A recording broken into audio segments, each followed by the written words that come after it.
Hey, welcome to Genetics 1. We're talking about why do you look like your parents and your siblings, but not exactly like them. So, we're going to talk about heredity, like getting genes from your parents, and we also call that genetics because we're studying genes. So, there's a few words you have to know: DNA, traits, chromosomes.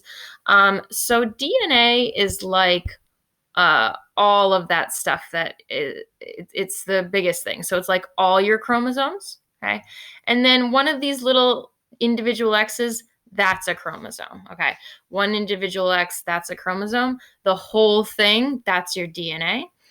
A trait or a gene. So, say we look at just like one little section of one little chromosome, that could be a gene. And maybe that's the gene for hair color, eye color, freckles. So, that gene codes for one particular trait.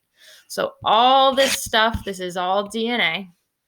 One of these little X's is a chromosome. One little section on one little X is a gene, and that gene can code for different traits like eye color, hair color, what kind of cheekbones you have, whether you are more like Z's. Okay, and where is this DNA? It's in every single cell of your body. So every one of your 37 trillion cells in your body has the diploid full 2n number of chromosomes. Every cell in your body has these 46 chromosomes, except sperm and egg, they have half. All right, so the question is, why do you look like your parents, but not exactly? Well, that one makes sense because mom and dad means, so you're a mixture of mom and dad. But then why do you look like your siblings but not exactly? If you both got a mixture of mom and dad, why didn't you get the exact same mixture? And the answer is meiosis. All right, so understand how this works. Let's look at your mom's chromosomes. So if we look at your mom's chromosomes, we're only doing 4. We're not doing all 46. That'd be too much drawing. She's got some pink chromosomes and some blue chromosomes. What does that mean? Well, it means that she got these from her mom and the blue from her dad. So who is your mom's mom to you? That's your grandma, right? And who is your mom's dad? That's your grandpa. All right. So you can see your mom has 2 sets of chromosomes for everything, as do you, because you got from your mom and your. And let's say this is the gene for what your nose looks like: big, small, pointy, flat, whatever. And this is your gene for eye color.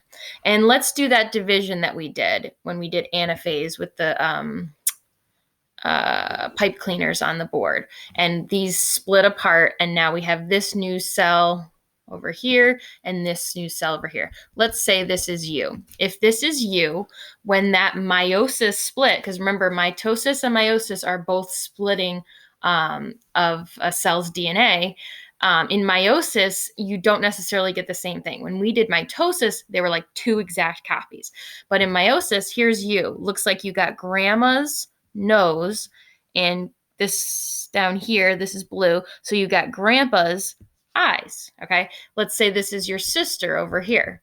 Your sister got grandpa's nose gene and grandma's eye gene. And then she's also going to get something different from your dad, who also does meiosis. All right, so even if you didn't follow that whole picture, the whole idea is that when you do sexual reproduction, the little eggs and sperm that are made, when they split, they're not the same. Like one might have grandma's nose and grandpa's eyes, and the other one might have the opposite. And then you also combine that with your dad's genes during fertilization. So there's a lot of chance for different things. So again, the big thing that you have to know here is that during sexual reproduction, organisms end up looking different because that splitting is not making an exact copy. It's making different things that can have different offspring or children or siblings that look different. Plus, you're combining with mom and dad's genes. So that's going to cause a difference too.